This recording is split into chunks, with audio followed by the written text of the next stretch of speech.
Hey everybody, Michael the Librarian of Magic here, back finding and cataloging the magical and pointing you to it. I'm here with a review finally for episode 7 of The Mandalorian, entitled The Reckoning, which came out actually last Wednesday the 18th.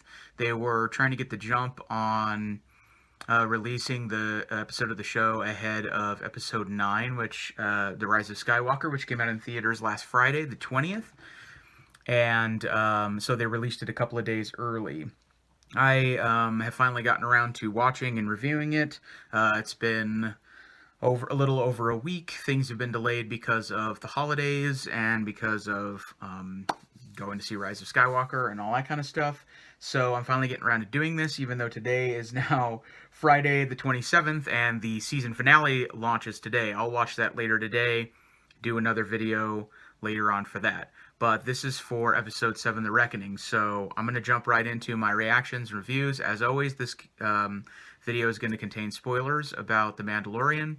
And just so you know off the top, if you haven't seen it yet, this video is going to contain some spoilers about episode 9, The Rise of Skywalker, because there are some connections. So just so you know, that will happen. I will let you know at which point in the video there will be some Rise of Skywalker information. If you don't care about that at all, or if you've already seen the movie or you don't care about spoilers, don't mind them, and here we go. So, this episode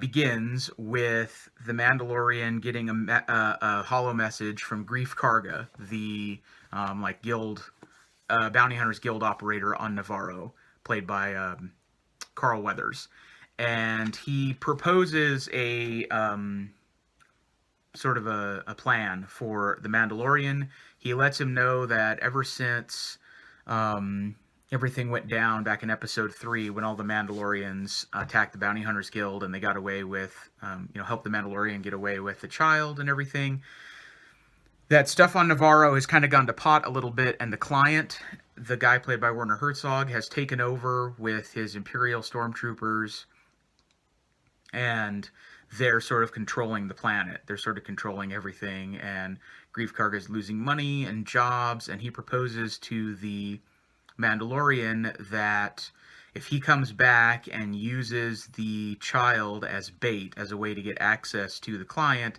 that together they will kill the client, and Greef Karga will get what he wants because he'll be able to control the Bounty Hunters Guild again and have business as usual, and because, the Mandalorian's coming to help him, that he will allow him to go away with the child and live peacefully, because he points out to him that they'll never stop looking for him. The bounties will never go away unless you take care of the client and put Greef Karga back in charge of the Bounty Hunters Guild.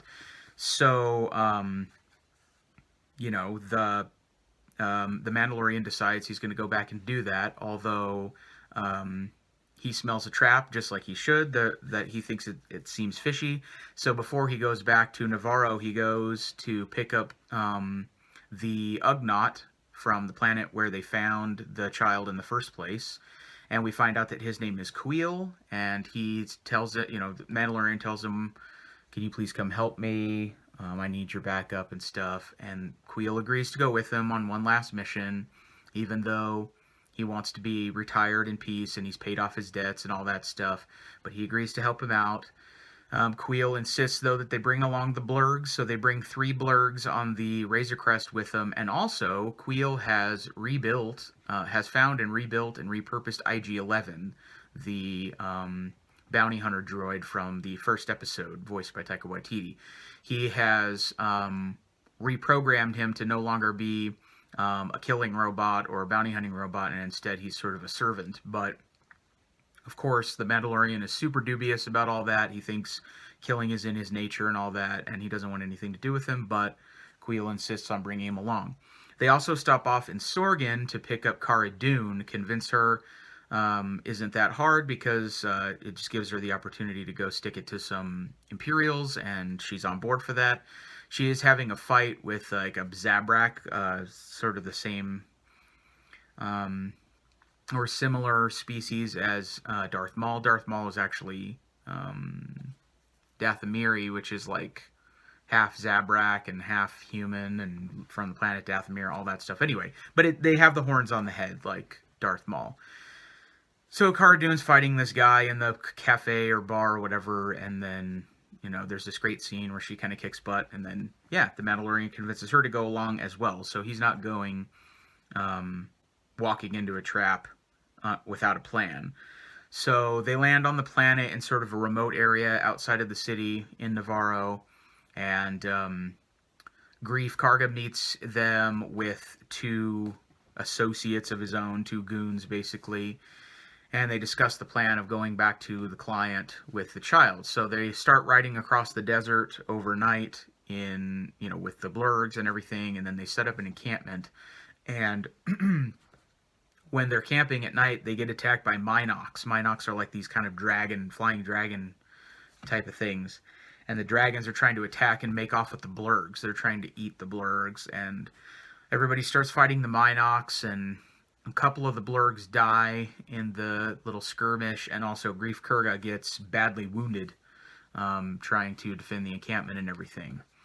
And right here is where there's going to be some spoilers for Episode 9, so skip ahead like a minute or so if you don't want to hear any information about that.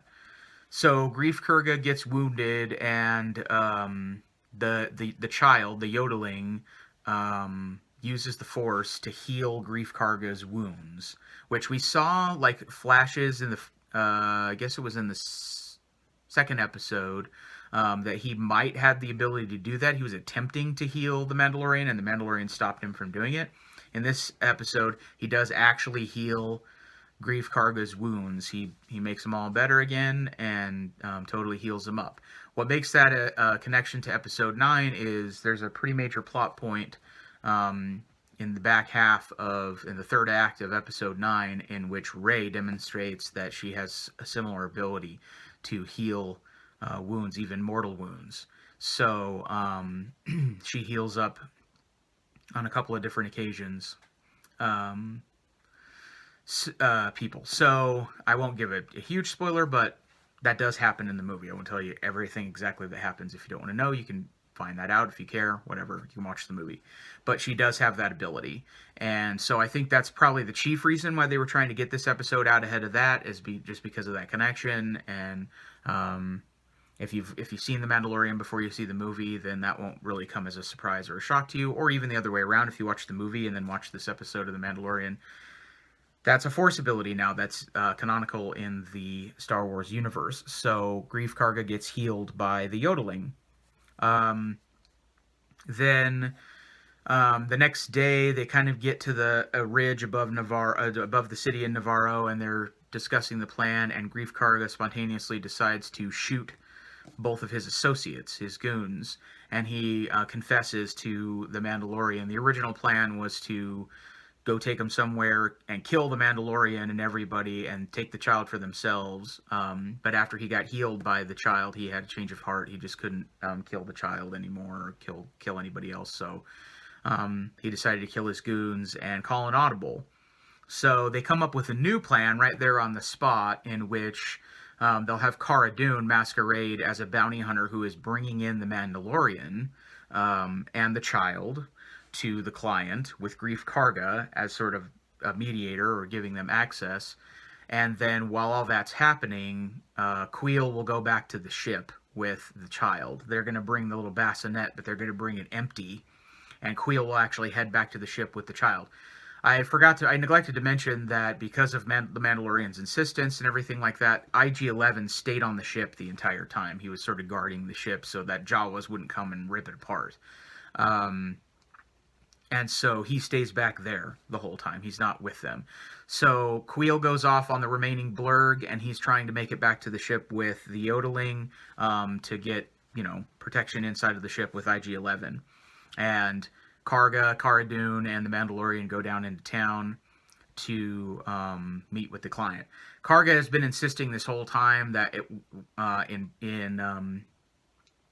the client's personal attache or whatever. There's only like 4 stormtroopers guarding him at any time, but the city is like crawling with stormtroopers, and they're everywhere. There's dozens of them, and that kind of ticks off Cara Dune and the Mandalorian. Like, you kind of lied, and he's like, well, I knew there'd be at least 4. I don't know. I'm winging it. So they get into the inner sanctum, I guess you could say, with the client, and he's sort of preparing to open the bassinet and see the child and make sure he's getting what he wants, and to kill his bounties and everything before he can open it, before he can discover that it's empty. In this great tension-filled scene where you're not sure, are our heroes going to just start blasting their way out of here, or what's going to happen? The client, Werner Herzog, gets a call, that he's interrupted by a call, and it's the call on the other end is from a character that we haven't seen yet, but have maybe seen flashes or heard of, called Moff Gideon, who's played by Giancarlo Esposito. And if you're a fan or familiar with Breaking Bad, he played Gus Fring excellently on Breaking Bad. But in this, he is an Imperial Moff called Moff Gideon, a dude with a cape. And anyway, he gets a call from him and says, this child means more to me than you'll know. I need to get my stuff. He's mad at the client's incompetence or whatever, and he lands on the planet in this TIE fighter, which is a cool shot of showing this thing land. And then there's all these black-suited death troopers that surround the place where the client is inside, and with the Mandalorian and everything, and they just start blasting through the walls. They just rip the whole place up, and the client gets killed in the blaster fire, and everything gets crazy. The Mando ducks behind the tables and everything. There's a big firefight, and they're all pinned down. And then we kind of don't see what happens to them totally yet. They get pinned down, and Moff Gideon realizes that the child isn't in there, and tells his stormtroopers and everything that it means a lot to him to get it. He's the guy that's been looking for it, apparently. And there are 2 stormtroopers right outside the city walls that are guarding the city, and they have speeder bikes. So they hop on their bikes when they realize that the child is headed back to the ship with another person, with Queel the Ugnaught. So they head off on their speeder bikes, and there's this great tension-filled scene that ends the episode where the speeder bikes are obviously faster than the Blurg, but the Blurg has had a head start. So you're wondering, will they catch up? Will they not? And you kind of don't see what happens at all. You don't really fully see whether they make it or not. But when the Queel is getting really close to the ship, it cuts away, and then the final shot of the episode is Queel separated from the yodeling, and then they show him smoking body lying in the dirt, and he appears to be left for dead, and it looks as if the stormtroopers have caught up with him and have taken the yodeling back in their care, whatever. They've obtained him, and that Queel the Ugnaught is apparently dead, and it fades to black on that. So that's sort of the big cliffhanger right before the next episode, which is the finale of season 1. This was an awesome episode. This is the episode I've been waiting for. You round up a lot of the allies, the friends that he's made to fight the bad guys that he's encountered along the way, and everything's sort of been culminating to this, and there's a lot of things that hint at more of the meta-narrative. We find out more about the yodeling, and we find out more about the client, and that he's not the top of the food chain, and there's Moff Gideon, and then, action starts happening, and things are starting to resolve a little bit in this season, which is what I've been hoping for. It parts a little bit from the Adventure of the Week flavor. So this episode was awesome. It was really filled with tension and great acting and great reveals, and sets up the finale nicely. Can't wait to see what happens when I watch the episode today. Season finale. Really been enjoying The Mandalorian, and yeah, what can I say? This one was awesome. This is complaints, minor complaints that I've had throughout the season. This was the episode I've been waiting for to address a lot of that stuff. Because I feel like in the finale episode, some of the big reveals are coming. And if I had to guess, I don't know, we might find out what the yodeling species is. We might find out what the Mandalorian looks like without his helmet on. We might find out more about the Empire and where, you know, this time frame in the story, and where Moff Gideon comes from. You know, I don't know, but there's a lot of things that could happen that they've set up nicely, and I can't wait to watch it. So that is The Mandalorian for the week. I will be coming back soon, as soon as I possibly can, with the finale video. And thanks as always for watching these. Thanks for being patient as things got messed up with the holidays and everything. I hope you have an excellent week. I hope that you had an excellent holiday season, that it was one of peace and warmth and magic. And until next time, thanks as always for watching these. May the Force be with you.